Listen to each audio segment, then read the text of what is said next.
and welcome back to another episode of Band Director Bootcamp, the podcast with productivity and wellness tips for busy band directors. I'm your host, Lesley Moffat, and I'm really grateful to be sharing this platform with you. As busy band directors, we know you don't have lots of time to watch lengthy professional development webinars, so we share 20-minute tidbits with takeaways you can use to support you in this awesome profession in a healthy way. And I'm super stoked to have our guest here today because he's not just some band director I found out there in band director land on Facebook to interview. No, this is Ansgar Duemchen. I have known Ansgar for a long time as a colleague, as a friend, as a fellow brass musician and the like. He's an amazing teacher. I've been to his concerts and I know his students who talk about him so highly.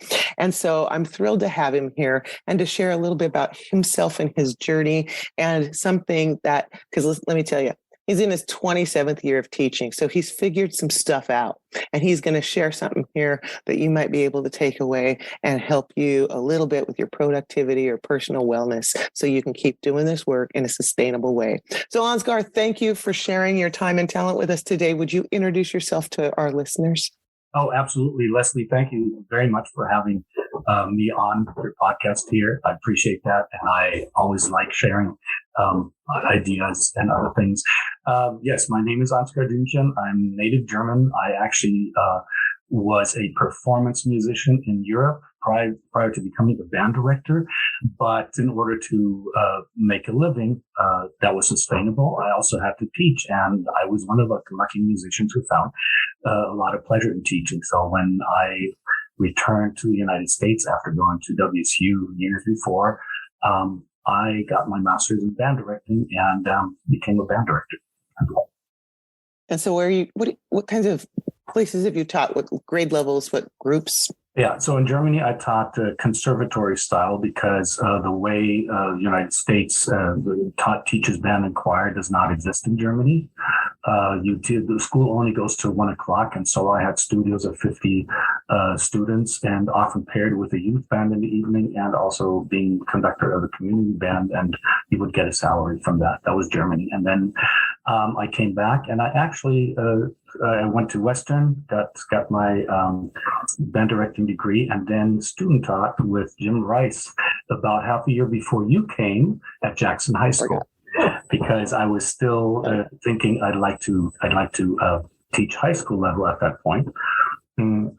But then realized that because I still like to perform, it's better to try middle school. And I found a lot of joy in teaching middle school too. So I taught at Leota Junior High School for 1 year for Kate Legia, and then interviewed in Monroe and other places and took the job in Monroe. And I've been in Monroe since. All right. Since you're in your 27th year, like I was saying before, you've obviously figured some things out. You told me as we were talking before we recorded this about how you kind of lived in your classroom at first. And then along came children. So tell our listeners the same thing you were telling me about what shifted for you. What did you have to start doing differently? Because we got a lot of band directors out there who are parents and who go, holy cow. Yeah. So the first shift right away, as soon as my kids went to elementary school or even kindergarten beforehand, my wife and I obviously had to split duties, and that means I couldn't stay at school the long hours that I did in my band room, thinking around the stuff, getting instruments fixed, getting programs out, whatever it was. All of a sudden, I had to leave school right at the bell and pick up my daughters and bring them places and be a taxi driver, for example, or help my wife out who had to be in meetings, and then I have to go pick them up. And so all of a sudden I realized I cannot do this. I have to really organize my time well, and I cannot just stay at my job the whole time. So I have to find ways, and I have to be graceful to myself to go, well, my experience will lead me to where I can still manage to do my job, and so I just have to organize my time better. Did you have to prioritize things and give anything up, or just? I had to prioritize things. I'm not very good at giving things up. Okay. But I did have to prioritize things. I had to sometimes decide, okay, I cannot go out for a run just right now, or the program has to wait, or I might just have to really quickly type up a lesson plan in the morning right before jazz band starts or something like that. I cannot stay after school.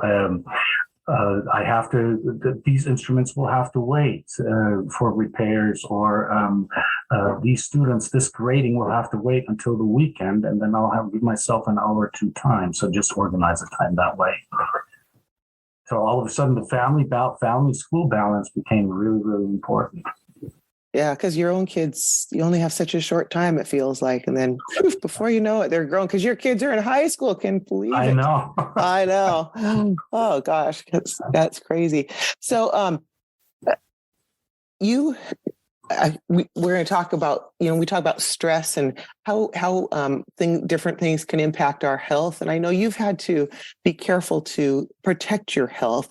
And I'm wondering if you might share a little bit of your journey and why, you talked about here, you alluded to running and doing some of those things. And why have you decided that needs to be a priority for you, Ansgar?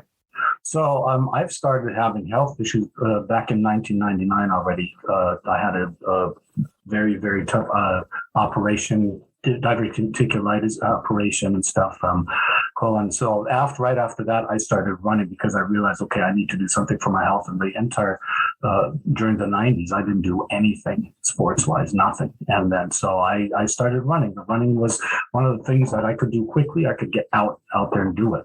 Nevertheless, in 2014, I was diagnosed with prostate cancer.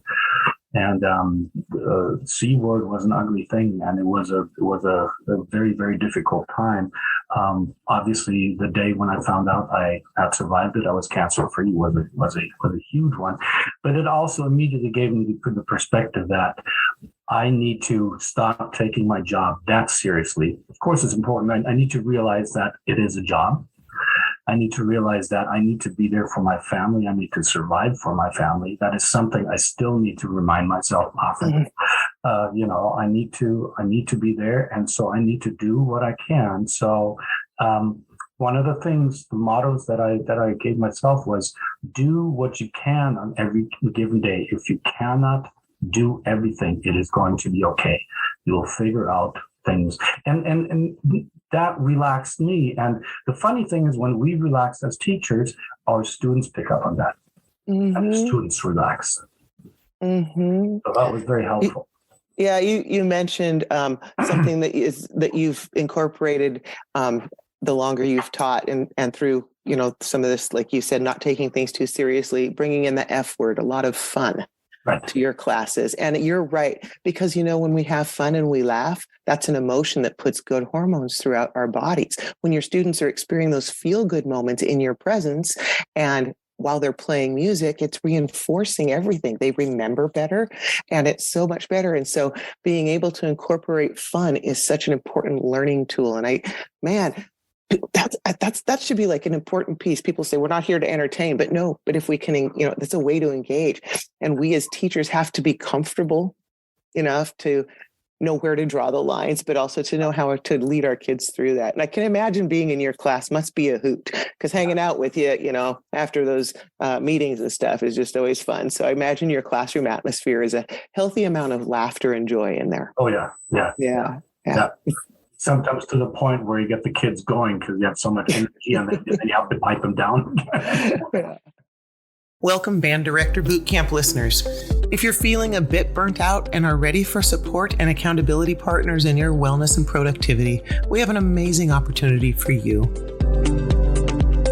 Join our 90-day virtual boot camp, a community initiative designed for busy band directors like you who love their job but seek a more sustainable approach. We'll meet weekly, discuss your wellness goals, and develop strategies to help you achieve them. We'll tackle productivity hacks and fine-tune systems for the upcoming school year. With 35 years of experience, I've got some tricks and tips up my sleeve that I can't wait to share.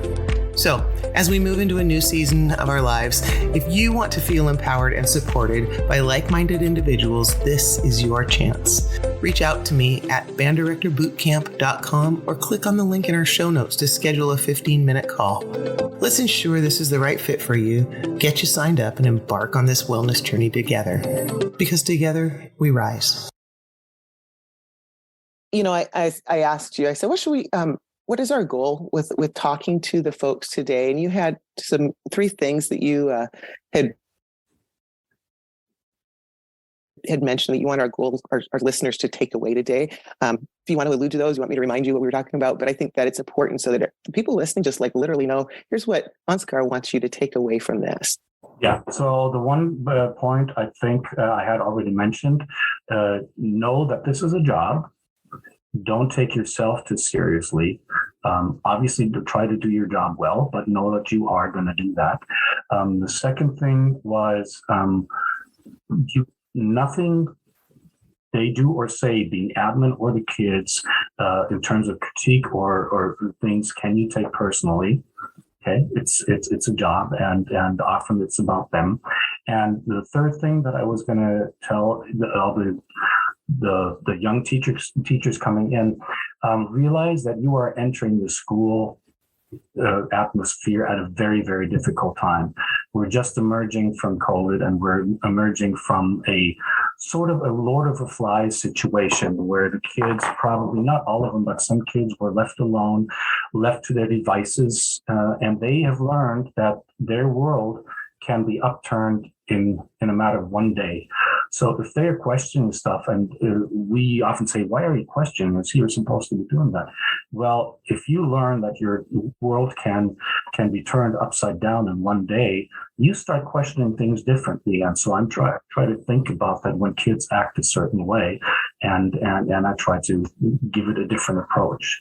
But yeah, go ahead. Don't you think it's harder for students to trust now, because the kids that always were doing what they were supposed to when the pandemic hit, everything was torn up. And so to have them come back into the schools and trust that we're teaching them to do things that they're going to need and find valuable, they don't even know if they'll be back at school the next week, right? Because it happened before, it could happen again. And there's been, I believe, trauma, much trauma for individuals collectively through teacher. I think we teachers haven't even been able to process yet what has gone on. And here we are trying to uphold them. And like you were starting to already discuss here about our newer teachers that are newer to this profession, who haven't even had a chance to figure out what normal was before it was all upended. And as you and I were talking about before, it was hard with us with decades of experience. And so and all of a sudden it felt like the first year. You need to know that I've talked to colleagues who've been teaching more than 30 years, and they felt, oh my goodness, this feels like the first year all over again.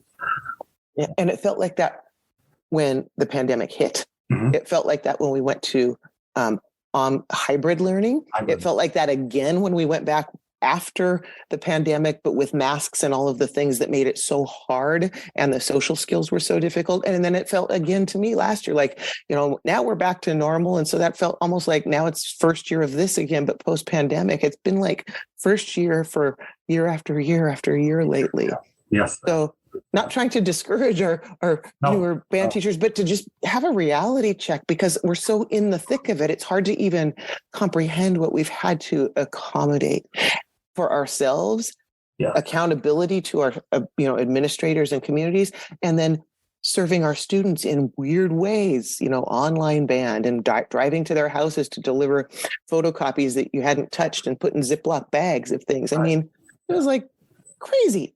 So give yourselves grace. And not only that, another thought that occurred to me for young teachers coming in, give yourself quite a few years. Give yourself in your mind several years, up to 5 or more, to know that then things will be better. They won't get better right away, but they will get better. You just work on it, and you're doing a fantastic thing. We need you, and we need you to be out there, and we need your energy to be out there. And that's exactly it, Ansgar. That's the whole purpose of this podcast, is to provide the wisdom and sharing whatever we can, because each of us has something where we've learned some lessons and we can pass it on, because we know the value of music education, and through band, what we can teach our kids so much more than just how to play a concert B-flat scale on the clarinet, but how to do that with other people in real time, with an instrument you have to care for and people you care about, and so much more.